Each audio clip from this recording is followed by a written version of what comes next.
नमस्कार। आचार सलील चैनल में आप लोग का स्वागत है। मेरे कुछ फॉलोअर्स हैं छत्तीसगढ़ से, उन्होंने मुझसे रिक्वेस्ट किया और कांग्रेस पार्टी के बारे में वो जानना चाहते हैं। आपको ध्यान होगा कि कांग्रेस के ऊपर मैंने एक वीडियो ऑलरेडी निकाला हुआ था और अक्सर मैं कहता हूँ कि जो राजनीति होती है ना, राजनीति में कोई चीज़ परमानेंट नहीं होती है। हर आदमी का एक राजयोग होता है और राजयोग के बाद जब वो राजयोग पूरा हो जाता है तो वो वापस निचली सतह में चला जाता है। फिर जिसका राजयोग उठा वो ऊपर आ जाता है। ये एक प्रकृति का देन है और ये चीज़ मैंने बहुत समय से मैं देख रहा हूँ कि लोग बाग आते हैं और चले जाते हैं। और आप ये देखिए कि नरेंद्र मोदी जी प्रधानमंत्री बने 2014 में, और 2014 में जब वो प्रधानमंत्री बने तो उसके पहले 2004 में मैंने मनमोहन सिंह जी को बोला था कि आप 10 साल के प्रधानमंत्री हैं, और 10 साल के प्रधानमंत्री रहे।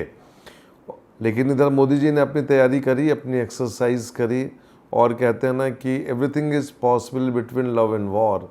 और राजनीति की लड़ाई में कैसे चुनाव लड़े जाते हैं वो आप लोगों ने देखा। देखिए, मोदी जी ने अपना काम कर दिया। मोदी जी 2014 में प्रधानमंत्री बन के अब 8 साल हो चुके हैं और आगे चल के उनके 10 साल पूरे हो जाएंगे। 2024 में वो देश की जनता के सामने जाएंगे और बहुत से मुद्दे रहेंगे। अब की बार जनता के बीच जब जाएंगे तो उनको नव युवकों को फेस करना है कि कैसे वो नव युवकों को फेस करके उनके वोट को लेंगे। क्योंकि मैंने अक्सर बोला है कि 2022 और 2023 की जो स्थितियां रहेंगी वो अच्छी नहीं रहेंगी, और यहीं पे हम 2024 के लोकसभा में जा रहे हैं। और 2024 के लोकसभा चुनाव के पहले आप देखिएगा कई राज्यों के चुनाव हो जाएंगे, और जैसे गुजरात है, हिमाचल है, बाद में छत्तीसगढ़, मध्य प्रदेश, राजस्थान। तो यहाँ से लोकसभा का एक फिज़ा बन जाएगा कि आगे का क्या रिजल्ट आएगा। मैं कांग्रेस पार्टी की कुंडली की विवेचना आप लोग के सामने फिर से करना चाहता हूँ, क्योंकि ये मेरे फॉलोअर्स की रिक्वेस्ट है। तो कांग्रेस पार्टी जो डेटा हम लोग यूज करते हैं 2 जनवरी 1978 का डेटा यूज करते हैं, क्योंकि इसी कुंडली में मेरी बहुत सी प्रेडिक्शन सही गई थी। और ख़ास तौर से 2004 से 2014 तक की जो प्रेडिक्शन थी वो भी एक अच्छी प्रेडिक्शन थी मेरे जीवन की। अभी वर्तमान समय में इस कुंडली में मैं देख पा रहा हूँ कि गुरु की महादशा में मंगल का अंतर है, और इसके बाद अक्टूबर 2022 से गुरु की महादशा में राहु का अंतर आ जाएगा, और राहु 7वें घर में बैठा हुआ है। और ये राहु इस पार्टी के लिए हमेशा पॉजिटिव रहा है, और 2022 से 2025 के बीच में लोकसभा के चुनाव हो रहे हैं। तो गुरु की महादशा में राहु का अंतर रहेगा, और उसके बाद 2025 से शनि की महादशा इस कुंडली में शुरू होगी, और शनि इस कुंडली में वक्री है, तो उसको बाद में डिस्कस करेंगे। तो गुरु की महादशा में राहु का अंतर, गुरु वक्री। देखिए, कुंडली में 2 ग्रह वक्री हैं, गुरु और शनि वक्री हैं। और उस समय शनि का जो ट्रांजिट रहेगा चुनाव के समय 2024 में, शनि कुंभ राशि में ही अपने आखिरी डिग्री में रहेगा, और उस समय चुनाव लोकसभा के होंगे, और इसी कुंभ राशि में राज्यों के चुनाव भी हो रहे हैं। तो मैं ये बताना चाहता हूँ कि जनता का जो झुकाव है वो कहीं ना कहीं वापस कांग्रेस की तरफ जाएगा।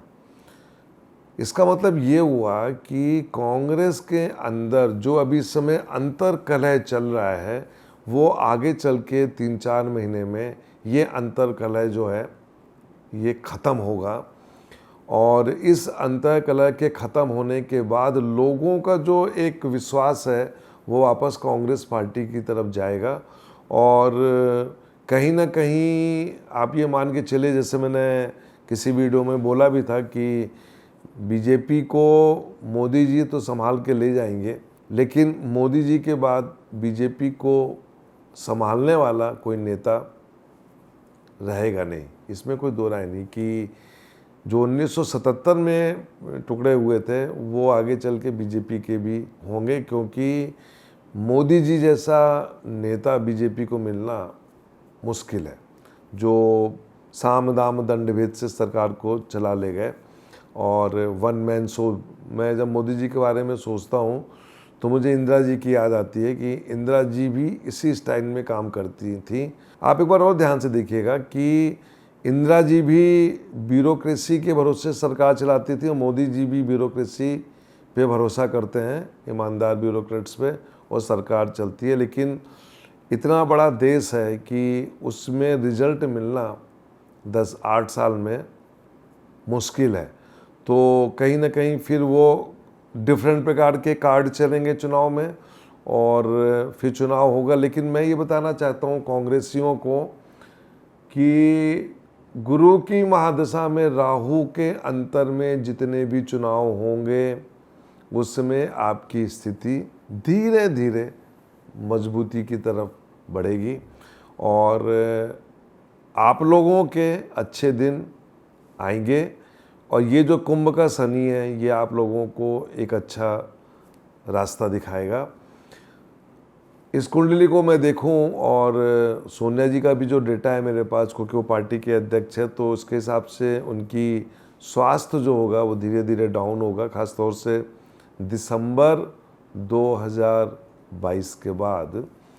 और क्या वरुण गांधी कांग्रेस में जाएंगे, ये एक सवाल है। मैं अक्सर कुंडली को देखता हूँ, वरुण जी की कुंडली को देखता हूँ और ये तीनों भाई बहनों की कुंडली देखता हूँ, तो मुझे लगता है कि क्या वरुण जी आगे चल के कांग्रेस में जाके और तीनों भाई बहन मिल के काम करेंगे। तो मुझे कहीं ना कहीं कुछ इसमें सत्यता नज़र आती है। ये कभी वरुण जी की कुंडली में विवेचना करूँगा, उनके डेटा पे रिसर्च कर रहा हूँ, तो मुझे ऐसा लगता है कि आगे चल के कुछ उथल पुथल होगी।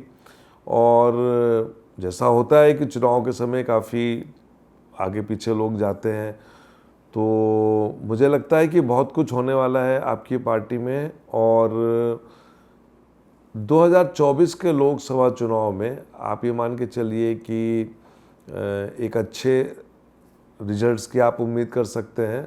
और मैंने बार बार बोला है कि जो क्षेत्रीय पार्टियां हैं वो नेशनल पार्टीज़ को जो डैमेज करती हैं, इस पे भी कुछ काम होना चाहिए। 2 पार्टी सिस्टम, मोदी जी ने भी बोला था कि 2 पार्टी सिस्टम होना चाहिए। तो यदि ये 2 पार्टी सिस्टम होता है तो मैं समझता हूँ कि इस कंट्री का भला ही होगा। कांग्रेस पार्टी के लिए इतना ही बोलूँगा कि यदि आप लोग थोड़ा सा संयम बरत के और अंतः कलह से आप लोग यदि उठते हैं तो मैं समझता हूँ कि अक्टूबर के बाद पार्टी जो अभी पिछले 10 साल से एक रिपेयर मोड में है, मैं समझता हूँ कि एक अच्छे मोड में जाएगी। थोड़ा सा संयम बरतना है, थोड़ा सा अपने आप को भी बदलना है और जनता से जुड़ना है। जब तक ग्रास रूट में जनता से नहीं जुड़ेंगे तो अच्छे रिजल्ट की उम्मीद नहीं कर सकते। और मैं आप लोगों के लिए एक अच्छी शुभकामना देता हूँ कि आप लोग भी एक अच्छे विपक्ष का रोल प्ले करें, क्योंकि एक सशक्त जो विपक्ष होता है उसका एक अलग ही आनंद होता है। नमस्कार।